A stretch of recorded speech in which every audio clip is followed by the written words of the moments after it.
Right, here we go for the start of race 2. We just are out on the end of the green flag lap. They take a little bit of time to get sorted. I think Alan Lee gets he gets his grid slot mixed up, but finally get there in the end. And I don't think they're held for that long, to be honest.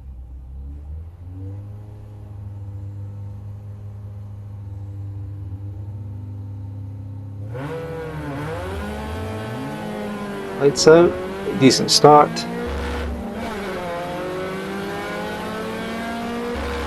In the last race of the season, last race of the championship, everyone's just a wee bit more cautious into turn 1 this time. So everyone gets through okay. There's no dramas like the first race, which means Emma can actually she stays in front of the Coopers, which is quite good.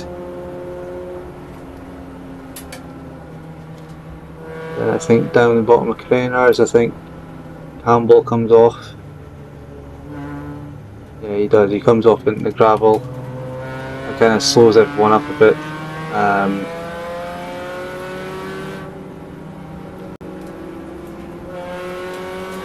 Emma tries to go around, but then she's on the greasy part of the track. So she loses a bit of time to Charlie Collins there. He's just a bit squirrely there, still on cold tyres. I was surprised when watching this back how greasy the track still was this late in the day. This was about 5:30 or so in the day, and it was pretty warm, and obviously we've got cars running all day. But yeah, it was quite surprising how greasy it was offline.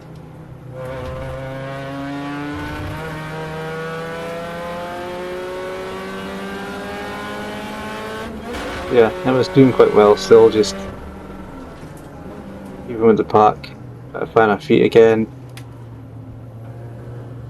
She's keeping everyone in sight, which is good. Not getting hassled by the Coopers, so it's all looking pretty decent.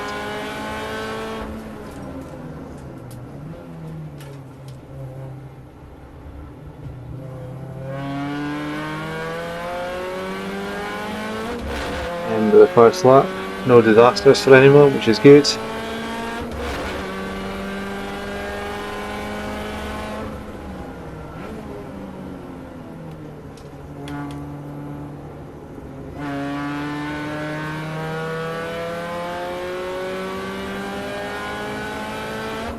Down 3 Craners. I think she should make some big gains here. Everyone else kind of seems to back off or even brake. And Emma she has a little bit more commitment. As you can see, she's right at the back of Lee Campbell now. After doing that, like I say, you can still see how greasy it is offline.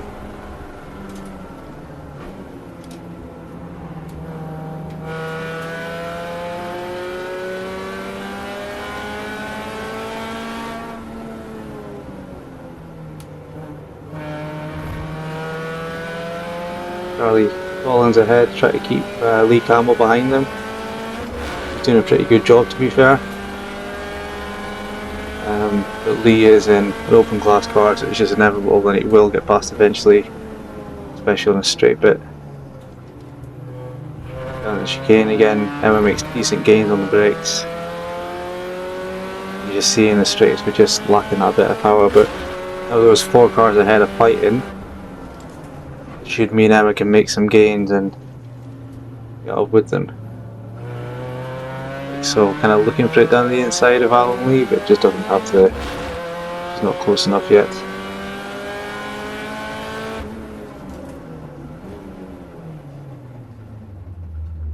And then we come round here, and we see, unfortunately, Zach Blackwell. He's on fire. Yeah, big shame for him. I feel really sorry for him. He's just going to spend a heap of money on getting a new engine done. It goes and sets itself on fire the last round of the season, well, last race of the season. Anyway, done it in T1 again. That's kind of helped Emma though, just kind of keep with everyone.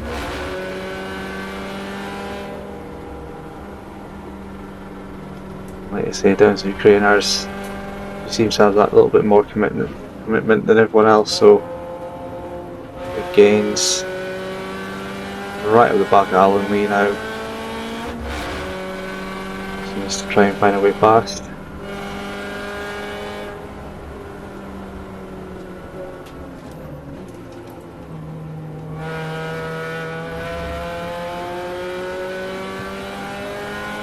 All the way around at McLean's. What about in Corpus? Yeah, there we go. Down the inside of Corpus. She's through Alan Lee.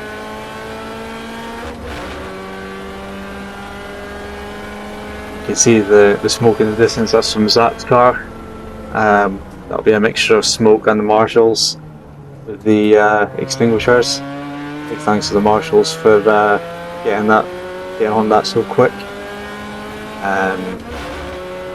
They actually kept us racing through all this. They said in the driver's brief in the morning that if the drivers behave through a double yellow zone, which as you'll see when they come up to it, everyone was. So if the drivers behave through a double yellow zone, they won't put a safety car out and they'll let you race the rest of the circuit, which is fine. So yeah, you can see everyone's slowing down, nice and controlled past the incident. And then it's green straight away, you can see the green board there on the right hand side. And then they're back racing again. So yeah, really good driving by everyone through that section. You can see Emma now, nice and late braking at the turn 1. Nice big gains on the 2 in front. Charlie's still keeping Campbell behind, but I think that's him. Yeah, he's just going through now. So in doing that, Emma should be able to get up the back of him.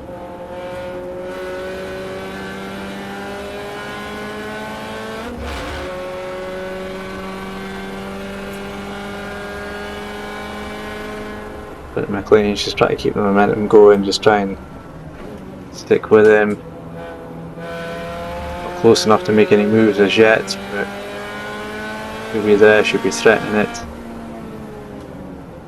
She might give a look to the inside of Corpus, but it's just not happening. Not quite close enough yet. That unfortunately puts her doing that look, kind of puts her offline a wee bit, and she doesn't get as good an exit. Get down the straight, so Charlie gets ahead again.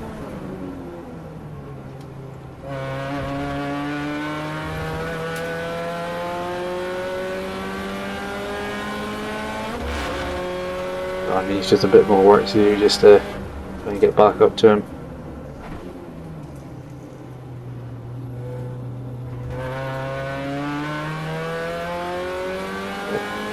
Thankfully the cars in front are still fighting. We've got Steve Webb in front of Charlie Collins, and then I think Lee Campbell's still there. Well, so they've moved Zach out of the way now, so I think that's the last of the double yellows. So when they come round again, the track should be completely green. So again, nice and late on the brakes into T1. Really try to get on the back of Charlie now.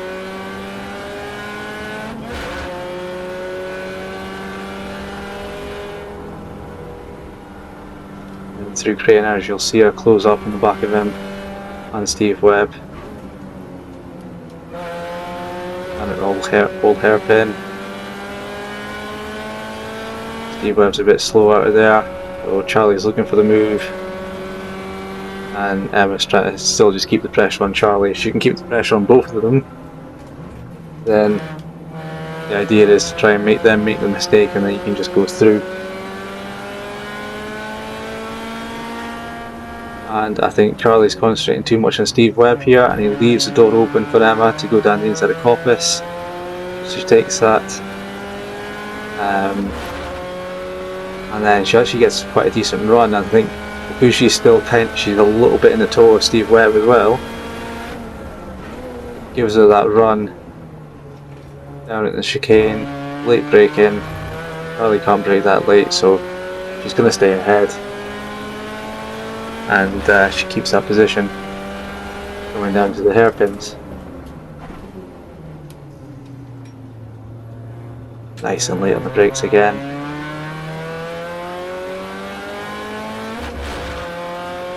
Defense against Charlie. He just can't find a way past it this lap.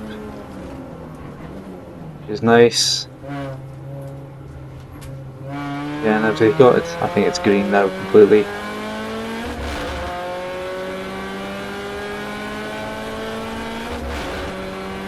Yeah, Emma's now just like, she's halfway between Steve Webb and Charlie.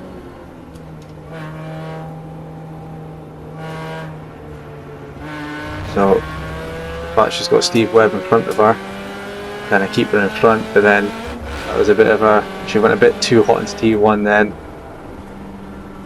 Forward exit, and she's left the door open for Charlie, so Charlie's got past again, but he's being held up by Steve Webb.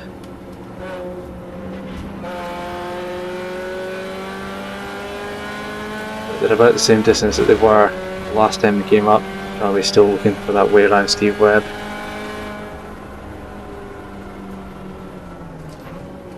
Any move to be done at McLean's? No.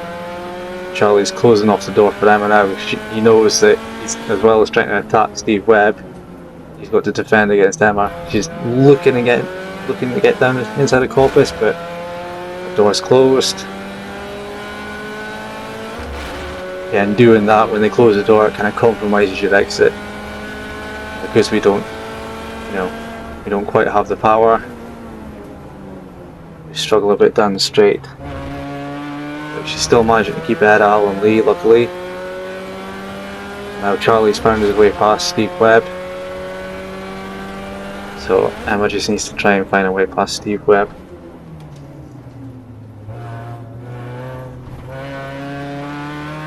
Not quite close enough to look for it up the inside there, but she's threatening it. Nice and aggressive.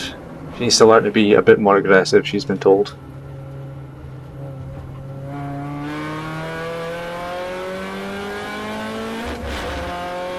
Again, you'll see here, she's not quite in the toe.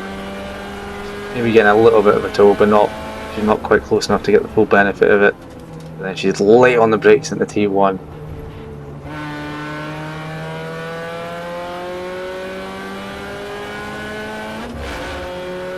Decent exit out of T1, down through those craners.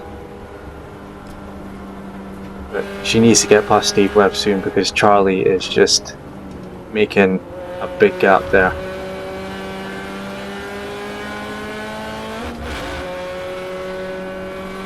You know, you can see how far ahead Charlie is now, so she needs to get rid of Steve Webb and get on to Charlie. Looking for it down McLean's, but the door's shut. Everyone brakes a bit too soon here. Everyone's looking for it down Coppice, but again, Steve Webb just shuts the door. Steve Webb's a very experienced driver. He knows all the tricks. He knows how to defend. She's in the toe now, which is good. She's in the toe, so she can keep the speed, keep the momentum. Down at the chicane, he brakes way too early, and Emma's like, "Yeah, I'll take that." Through she goes,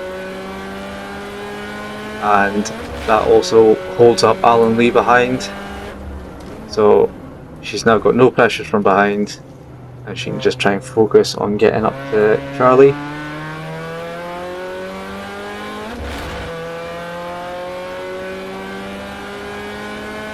So the two cars behind, they're in the S56 class, so we are racing them and then we're not racing them. They split the classes up for 53 and 56, but they did have a championship for 53 and 56 as a whole as well. Anyway, coming into lap 9, the gap to Charlie at this point was 2.5 seconds over the line. Yeah, so 2.5 seconds to find, just try and make up. As you can see through the delta, this is her personal best, down through the craners.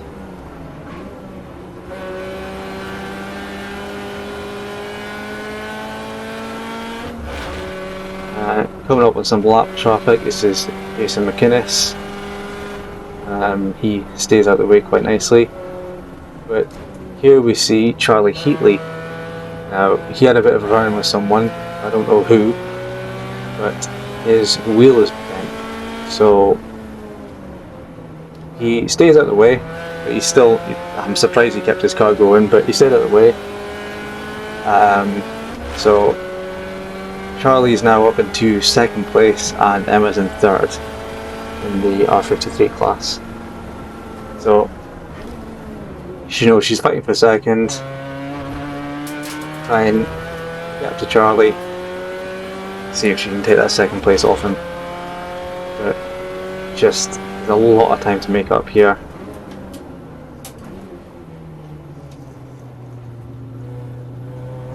She can make it up on the brakes.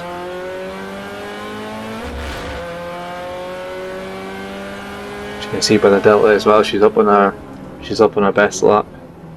So she is trying. Again, she can make up a fair bit of time on the brakes there as well. And then they cross the line this time, just 1.5 seconds apart. She's made up a whole second on him on that lap, which is pretty decent considering they had to negotiate traffic. And obviously she is still down on power. And then they're coming down corners and they see yellow lights, yellow flags. So they both slow down a bit. And then that is Alex Westerby.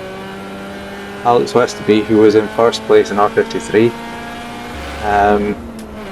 Last race of the season, his first DNF. So anyway, they both know, Charlie and Emma both know this is now a battle for first. But she's really trying to get up the back of him now. Really closing the gap. Just not quite close enough to make any moves. And out of the toe down the straight. As you can see, it's just, he does pull on her. Making, whoa, that's a lot of time to make up in the chicane.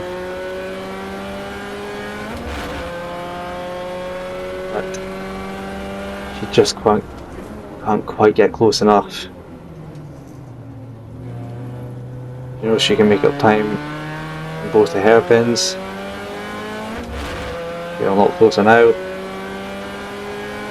She knows this is the last lap. She knows this is the first place. Just there's no room to make a move. And that's it. Check and plug is out. Check and plug is out, and they're done. So still come away with a second place, but she is still slightly disappointed she didn't get the first. But there's always next season for that. All in all, a really good drive, and we know what we can improve on for next year. Nice standing ovation at the end there as well. Hello, so you joined us after race 2, quite a long time after race 2, so we just had a meal with everyone from the championship and all that, getting all the awards and stuff. But yeah, race 2 was really good. Very, very interesting. That was my best race yet, and also my toughest race yet.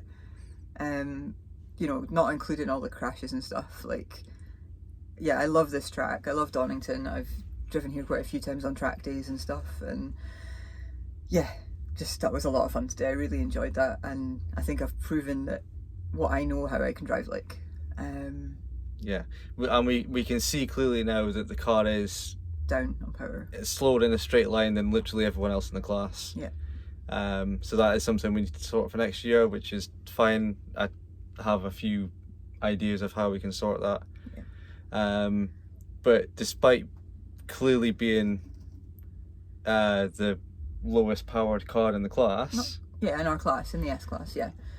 Like, you did really well for Like Yeah, I was battling my heart out with you were battling loads with of people. It yeah. was great. It was like Charlie Collins mostly in race 1 and in race 2. Unfortunately, Yeah. our footage from race 1 from the Garmin is not recorded for some reason. Yeah, but you'd have seen the GoPro footage. I know it's not the best. Yeah.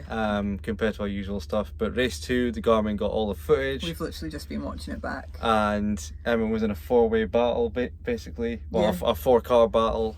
Yeah. For pretty much Most the of whole race, especially the last 5 or 6 laps. And that was good fun. I'm knackered. Like I was just, yeah. And me and John. So thanks to John for coming along and helping us today. It was good to have the support. But me and John watched on the pit wall, and at one point Emma got past Charlie Collins, who is our next competitor, and we're both shouting, "She's in third! She's in third!" And then we saw Charlie Heatley. I think he had problems with one of his wheels. Yeah, I so don't know what happened. he came past the pit wall, screeching like anything, and his left front wheel, sorry, I'll just hold the camera differently, his left front wheel was pointing away like that when his other one was straight. So, but I think he just wanted to just finish. Just to get the points, yeah, which we totally get. It's the last race of the season. So he went past, and then Charlie Collins and Emma went past, as well as the 2 cars they were also in the battle with. And then the next lap round, we saw that you'd obviously gotten past Charlie Heatley. Yeah. With his broken car. So I'm like, definitely in third now, definitely in third. And then, what was it, 2 laps after that? I can't remember. It was either like a lap or 2 laps after that. Alex Westerby, who, I tell you something, he's a really good driver. Yeah. I don't know if he watches the videos, but he's a really good driver. He's had a really good season. Yeah, he's just won our S-Class Yeah, championship. he's the S53 champion. So Well really, deserved. really well done to him. Such a good car, such a good driver. And this is his first DNF. He decided to try and go flat through Craners. Which is fine, it's doable. Which is fine, it's doable if you've got the right line, but he decided to try and go flat through Craners, and he stuck it in the gravel. So then Emma and Charlie Collins are then battling for first place. And we in both know S53. we are too, because Matt Hibbard, he had engine problems in race 1, I think, or quali, I can't remember. So there was only 4 of us in our class after that, and then obviously Charlie Heatley had gone out, so then we were battling for second. And then obviously that's Alex out, so we're like, right, that's the battle for first. And Collins had problems with his brakes, and I could outbrake him in most of the corners, because I know Donnie, like I said, I love Donnie, and the car handles amazingly around here, even though it's down on power. So yeah, that was an awesome battle. I really enjoyed today. That's and you can, the best racing I've done this year. You can see on the footage, so lap 9, the second to last lap, Charlie's quite a distance away. Lap 10, you've really closed the gap, and unfortunately that was the last lap. Yeah, one more lap. If there'd just been one more lap. But that's racing. But yeah, he did come away with, yeah, I'll let you show it, bigger trophy this time, so yeah. second place trophy, Yeah. on your own merit. Yeah, exactly. That's what I wanted. I've finally done it. Like the last 2, it was because other people's had mechanicals. Yeah, fair dues, Alex went into the gravel, you know, Charlie had problems or whatever, but me and Charlie Collins, we were battling all race. And that was ace. I loved that. That's how I won a race. And there was just 0.8 of a second in it over the line. 0.8. Yeah, because I got a bit too excited and forgot to change gear. And again, bear in mind, for having a car that is down on power, that's really not bad at all. Yeah, so So- I'm really chuffed with today. And then tomorrow, we're out with the endurance. Stephen will be driving as well. And for me, that's just a bit of fun. Well, there's nothing, I don't even know what the prizes are, but I've no idea. I think they're doing first in each class or something I've like no that. idea. But it's we just a don't bit of fun. like, so they've got the entry list up, but the entry list is wrong It keeps because changing for some people keep reason. pulling out and other people keep getting added, and so we don't even know who's in our class. We don't know who we're racing against. No idea. There's new people coming just for the enduro. So yeah, tomorrow's going to be a whole different thing. So that'll be a whole different video. Yeah, and hopefully it's dry, but who knows? Yeah. Like, we know the wet lines, we know the dry lines. It's good. Good to get you back out in the car. Yeah, no, I'm excited. I'm excited to get back out, especially after today. Yeah. Like seeing you race, I just want to, and knowing how close it is and how good the car looks to be handling. Yeah. It's still got its gremlins, but they're manageable so far. So. Yeah, it's mostly just, I think everything's just in the engine basically. Not mechanical, it's just little bits and pieces that just need to be done to... But I'm sure that'll be new videos. Yes! Everyone loves videos like that. Yeah. Anyway, we're waffling now, 6 minutes of waffle. Yeah. But, yeah, thanks for watching. Yeah, and thank you for everyone that's come along today. So, thanks to Richard, that's RJ Motors, thanks to my parents, that's the first time they've seen me out this year since our off at Cadwell, so really chuffed that they could see that today. And to see you having 2 good races as well, it was really good to have everyone here supporting us. Yeah, thanks from Rob from CCF Fiberglass, who made our bonnet for us. He came along today as well. And also to John, our pit bitch. So, yeah, John, you've been amazing. Even though you got a broken ankle, it's still been good having you around. He's been hobbling around the paddock all day. But yeah, he's because he races himself, like he does drag racing, he's just got this very calming influence in the assembly area, and he's really great to have around. So thank you everybody for coming along, and thanks to everybody for watching this, and always like, subscribe, etc., because that really helps us. Cheers guys. Bye bye.